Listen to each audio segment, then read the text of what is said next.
Silakan duduk. Terima kasih Ibu. Terima kasih Bu. Selamat siang, saya Bidan Atifa yang akan melakukan konseling hari ini.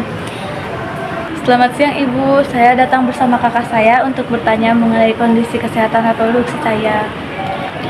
Ya Ibu, adik saya mau tahu gimana sih cara untuk menjaga kesehatan reproduksi, sama gimana sih cara menunda kehamilan setelah menikah nanti itu Ibu. Baik, saya akan melakukan konseling, tapi waktu saya terbatas hanya 10 menit, jadi saya akan melakukan konseling secara singkat. Yang pertama itu tentang kebersihan organ reproduksi.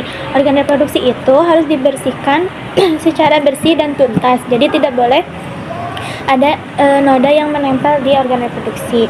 Lalu yang kedua itu pola makan juga harus diatur, harus yang sehat, harus yang 4 sehat 5 sempurna, ada serat, ada sayur dan lain-lainnya. Lalu yang ketiga itu dari lingkungan dan aktivitas sehari-hari juga. Jadi sebenarnya semuanya itu akan mengikuti kalau organ reproduksinya sudah bersih. Kalau misalnya setelah ke kamar mandi atau setelah pipis itu harus dibersihkan secara tuntas, jadi jangan sampai area organ reproduksinya itu lembab. Lalu yang kedua itu untuk menunda nanti kehamilan setelah menikah itu bisa melakukan KB. Nah untuk KB-nya itu nanti ada konseling lagi secara bertahap setelah nikah seperti itu. Untuk sekarang secara dasar itu KB itu ada 2, ada yang melalui pil yang bisa diminum secara obat bersamaan, lalu yang kedua juga ada suntik KB. Kalau suntik KB itu dia lebih praktis untuk ibu-ibu yang akan menunda kehamilan seperti itu. Ada yang ingin ditanyakan lagi? Baik Ibu mau tanya, kalau yang pertama kali menggunakan alat kontrasepsi itu baiknya kayak gimana ya Bu?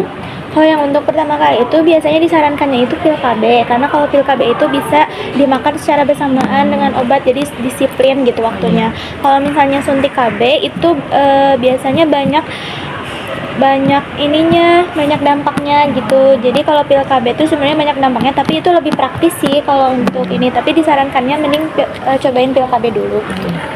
Oh begitu ya Bu, berarti saya bisa pilih sesuai kebutuhan saya aja? Iya betul, nanti pil KB dan suntik KB itu pokoknya alat kontrasepsi itu disesuaikan dengan kondisi masing-masing dari pasien juga. Jadi nanti harus ada konseling lagi. Ibu terima kasih ya atas informasinya. Ya, terima kasih juga ya sudah datang untuk konseling. Terima kasih Bu. Ya. Assalamualaikum.